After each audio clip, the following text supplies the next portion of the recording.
Olá, meu nome é Benito Salomão, eu sou economista e se depois dessa pandemia você quer saber se todos os economistas se tornaram keynesianos, fica comigo nesse vídeo.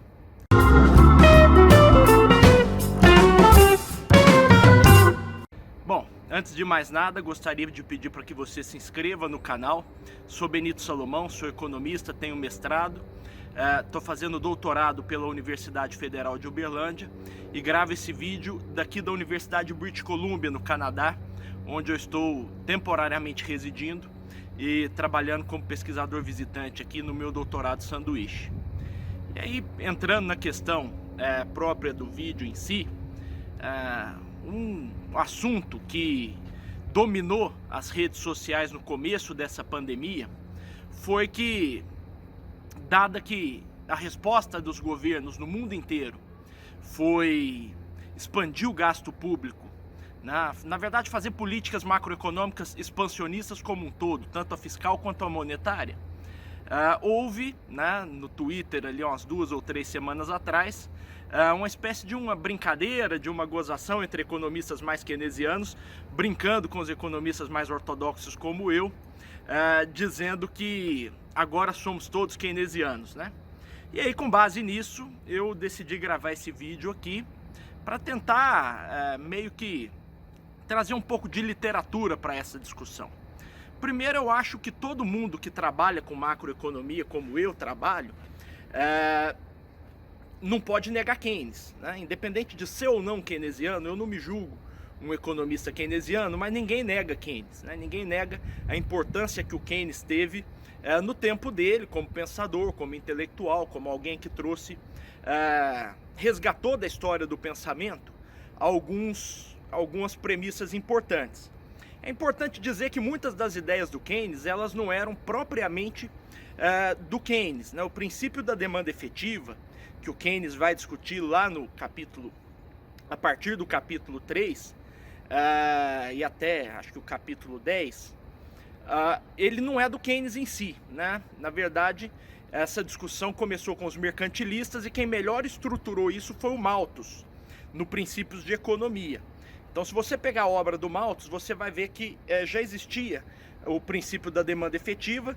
Na tradução da Abril, do livro do Malthus, o nome disso se tornava procura efetiva. Então, muitas dessas ideias, consideradas keynesianas, elas já existiam na literatura antes do próprio Keynes. E aqui nós não estamos dizendo isso de forma nenhuma para menosprezar o Keynes, não, muito pelo contrário, a obra do Keynes foi o que realmente deu impacto a essas ideias, quando essas ideias ganharam ali uma projeção internacional, uma projeção mundial. Mas elas já existiam, na literatura antes do Keynes. Inclusive, se você pegar a própria Riqueza das Nações, o livro 5 do Adam Smith, da Riqueza das Nações, ele vai discorrer sobre as receitas e as despesas do soberano. É a parte final da Riqueza das Nações. E se você ler com cuidado essa parte da Riqueza das Nações, você vai encontrar ali que o Adam Smith, 200 anos antes do Keynes, já propunha muitas medidas que hoje seriam consideradas keynesianas pelo linguajar da academia brasileira. É muito bom lembrar que essa discussão se é keynesiano, se não é keynesiano, essa discussão ela não existe, ou se existe, ela é muito restrita a grupos específicos na academia internacional. Por quê? Porque o mundo ele não começa em Keynes, Quem chega no Brasil hoje escuta o debate acadêmico e muitas vezes público sobre políticas macroeconômicas, pensa que o Keynes inventou o gasto público e nós acabamos de mostrar que isso não é verdade. Mas, por outro lado também, a história não encerra em Keynes. Nós tivemos um conjunto de trabalhos e temos um conjunto de trabalhos recentes que justificam boa parte das intervenções que os governos, os tesouros, os bancos centrais no mundo inteiro estão fazendo nessa quadra histórica. Então, para tentar situar vocês, existe um trabalho agora de 2019 do Oliver Blanchard, no qual ele fala sobre a questão das expansões fiscais e sobre quais condições essas expansões fiscais elas não teriam custos fiscais para as economias. né? Porque nós estamos lidando aqui com economias com taxas de juros muito baixas e taxas de crescimento também muito baixas. Nesse cenário, expandir o gasto público não seria ruim, né? Nós temos inclusive um livro recente do professor Alberto Alesina de Harvard, né? Onde ele estuda um conjunto de casos de ajustes fiscais e de expansões fiscais também ao longo das últimas décadas, e chega à conclusão: a política fiscal expansionista ou a política fiscal contracionista, ela tem momento para ser feita. E é isso que é importante a gente trazer para o debate público e o debate acadêmico acerca de políticas macroeconômicas no Brasil, né? Então é importante você saber que políticas macroeconômicas, sejam expansão fiscal ou uma retração fiscal, ela tem momento para ser feita. E quando é o momento de ser feita? Agora, né?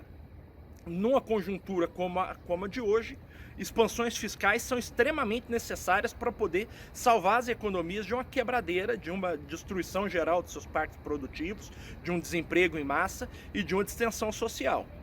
Então isso, seja você um keynesiano, seja você um economista mais ortodoxo, mais liberal, você não pode se opor a essas medidas de salvamento da economia nesse momento, porque senão você vai incorrer num problema social de natureza mais grave. Então é extremamente necessária as intervenções fiscais e as intervenções monetárias nesse sentido.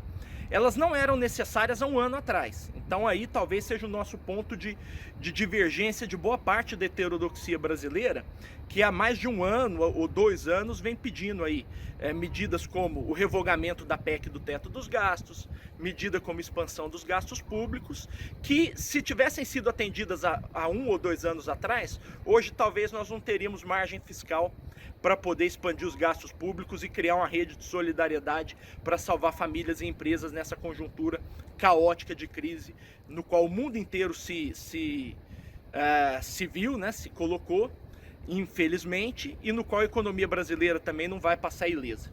Portanto, se você gostou desse vídeo, eu peço para que você que ficou comigo até agora nesse vídeo se inscreva no canal, ative os sininhos das notificações e deixe seu comentário, fala sobre qual assunto você gostaria que a gente trouxesse aqui para esse canal na próxima semana, que com base no que vocês pedirem nós vamos preparar um material. No meu canal do YouTube já há uma série de materiais sobre economia brasileira, sobre entrevistas, palestras, vídeos que nós vamos gravando, e aqui enquanto eu estiver no Canadá eu vou sempre aproveitar esse espaço para gravar o vídeo, falar de economia e mostrar um pouco do campus, mostrar um pouco da universidade aqui para vocês.